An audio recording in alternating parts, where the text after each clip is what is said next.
салому дуруд бе поёни яке шумо дӯстдорон ва алоқамандони варзиш, бахусус варзиши муҳорибаҳои омехта. хоб он рӯзе ки ҳамагон яъне орзу мекардем ва бесаброна интизор будем расид ва беҷан хоҷалиев бар муқобили варзишгари қазоқ беҷан абилқосим яъне ки рӯбарӯ меоянд дар ташкилоти найза 78.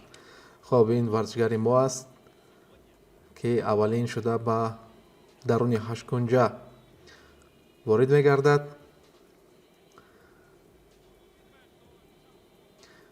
беҷан бисёр як варзишгари хуб аст. инҷо ёру дӯстон ҳама инҳо бояд ёдовар шавем ки дар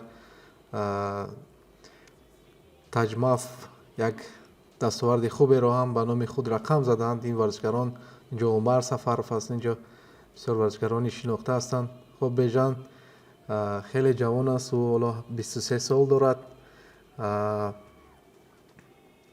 ва фикр мекунам инҷо акнун як набарди диданӣ, набарде ки дар хотираҳо ёд яъне хоҳад баст. хоб рақиби ӯ беҷан абилқосим, албатта ӯ ҳам як варзишгари бисёр хуб аст, варзишгари бениҳоят таҷрибаи калон дорад. ин ду варзишгар рақобати ин ду варзишгар бисёр ҳам принсипиалӣ аст, чаро ки ҳарду шикаст надоранд ва ҳарду ҳам барои камарбанде ки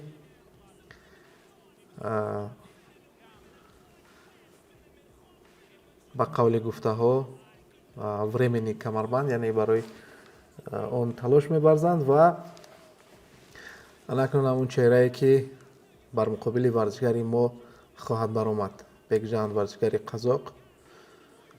хоб бисёриҳо ҳангоми ки нишасти матбуотӣ баргузор гашт, бисёр ҳамон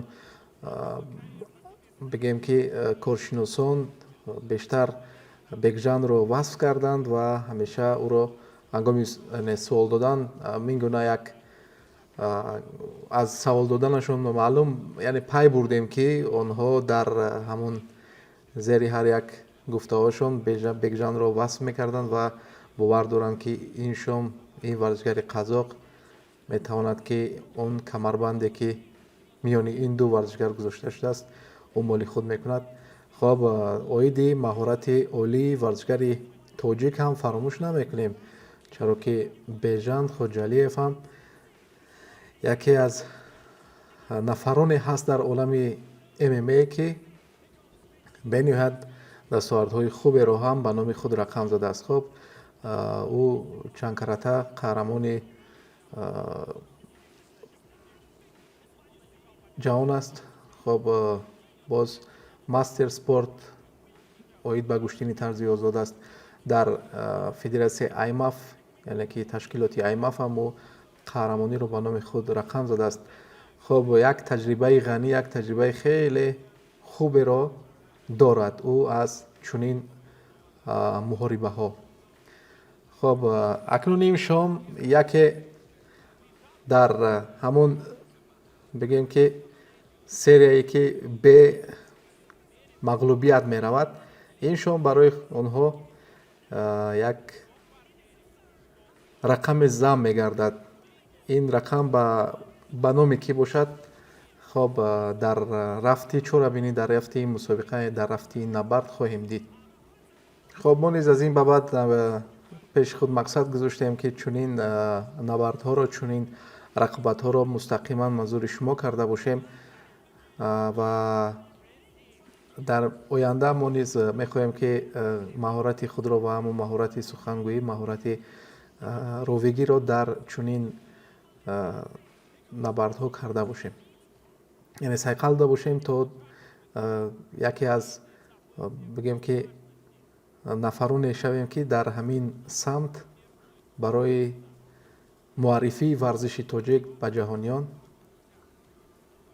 яъне кӯшиш карда бошем. беҷан хоҷалиев дар ҳақиқат рекорди касбиаш дар варзиши касбӣ 3-0 аст. والله چند یعنی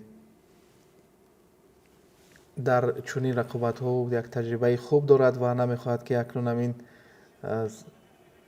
مرحله که او رفته ایستاده است نمیخواهد در آن تغییرات وارد کند، یعنی بر معنای که همون همیشه پیروزی نصیبش باشد در آن جایی که 0 میستد و همیشه با 0 بیستد. و میدانید از همه مهم فکر میکنم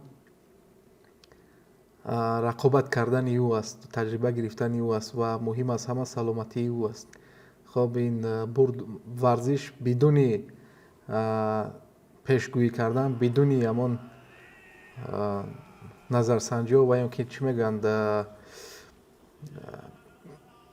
هر کس هر فکر و عقیده خود را میگوید، ولی ورزش به باخت نمی شود، ورزش به برد نمی شود. حتی در بعضی موردها میدونیم که در چنین نبردها یعنی مساوی هم می شود. خب اکنون کمی خطای تکنیکی شده ایستاده است، معذرت میخواهیم و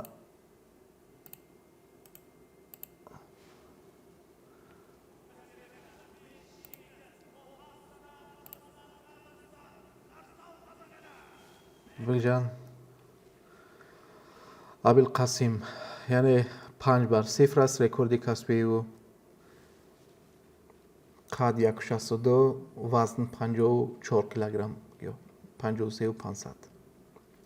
او قزاقستان زاده شهر استانا است، آنجا را نمایندگی میکند.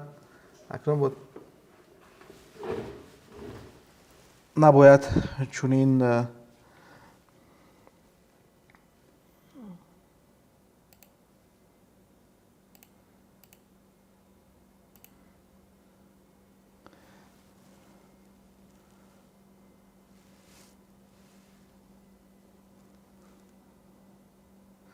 خب رقابت از 5 راوند عبارت هست. اکنون بیژن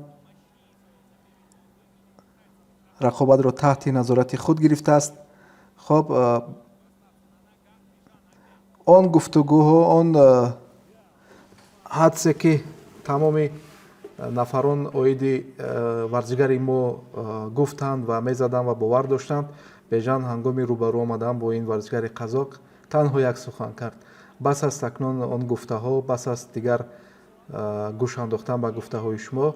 ما فردا به همه آن ما نقطه خواهیم گذاشت و اکنون آن روز فرا رسیده است و اکنون بیژن یک جیب خیلی زیبا از خب خوجلی فکر میکنم یک سر و گردن از این ورزشگر خوبتر برآمد کرده ایستاده است. این راوند اول است. خب یک ضربه دیگر از جانب ورزشگری ما. فکر میکنم هر نفر هر فکر و عقیده خود را میگوید، ولی این ورزشگران تصادفی نیستند. آنها یک تجربه خیلی کلان یک ضربه خیلی زیبای دیگر از جانب ورزشگری ما. همین گونه باید تیار باشد، نه گذارد که چنین ضربه های او به نشان رسد. خب یک میخواست تک داون کند اما به نتیجه. خب ضربه های دستی بیژن به نهایت سرعتی بلند دارد. میدونید یک چیز رو میخواهم گفتن. بیژن بگیم بعضی بیژن این گوشتین طرزی آزاد است، ولی ببینید با دست چگونه رقابت کرده ایستاده است و اینجا داوران کنجی بیژن رو نشان میدهند. عمر سفرов یک ضربه خیلی بگیم برای ورزشگر ما خیلی وزین است.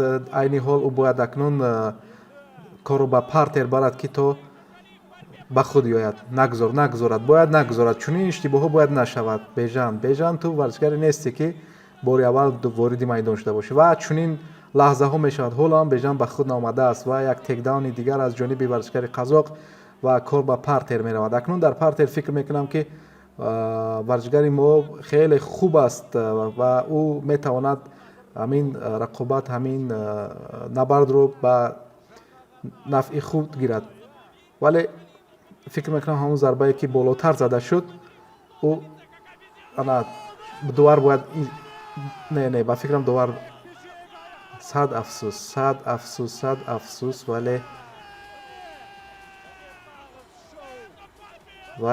вале инҷо бояд таассуф бояд нахӯрем, чунки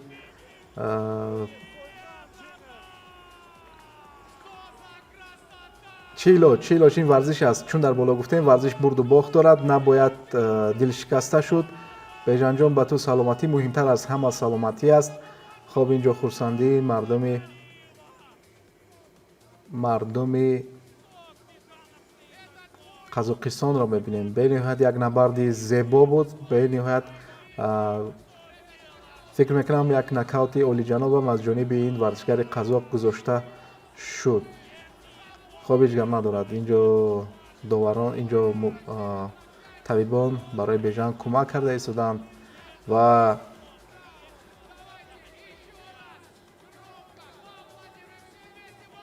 акнун танҳо саломатӣ бояд Беҷан инҷо барқарор карда шавад ва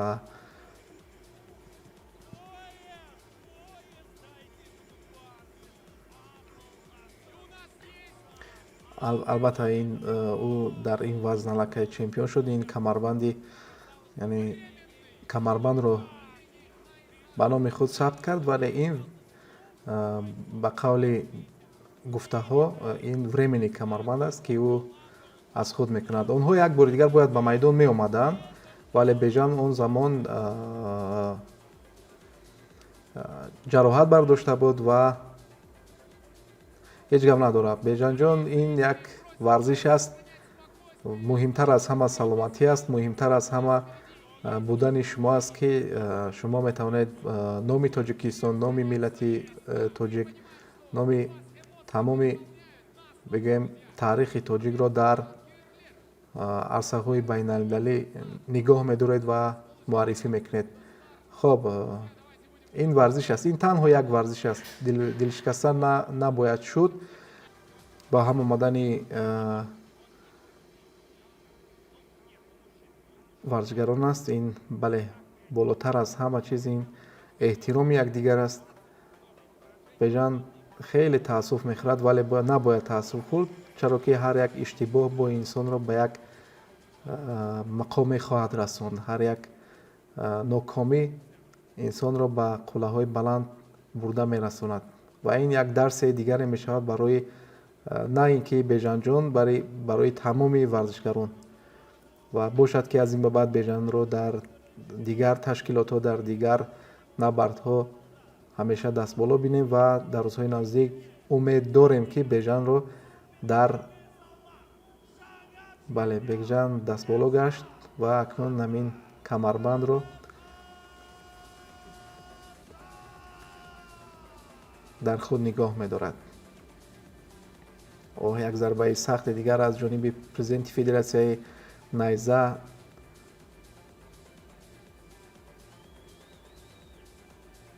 зада шуд, ки ӯ низ хеле хурсанд аст, чаро ки ин бигӯем камарбанд дар Қазоқистон боқӣ монд. албатта ҳар як нафар, мо ҳам аз пуштибонӣ аз варзишгари худ мекунем. ҳар нафаре ки зодаи кадом ҷое ки бошад, ӯ албатта ҳамонро пуштибонӣ хоҳад кард. хоб дӯстони азиз, дар ҳамин ҷо гузориши худро ба анҷом мерасонем. то дидорҳои баъдӣ, фардо фаромӯш намесозем ки яке аз варзишгари дигари мо, як Нуриалло Муродов дар ташкилоти Яктагон таҳти рақами 82 баромад мекунад. ӯ ҳам аввалин маротиба аст ки ба майдон мебарояд ва фардо мебинем ки чӣ гуна баромад мекунад ин варзишгари навомади мо дар ташкилоти Яктагон. то дидорҳои навбатӣ, хонаобод бошед.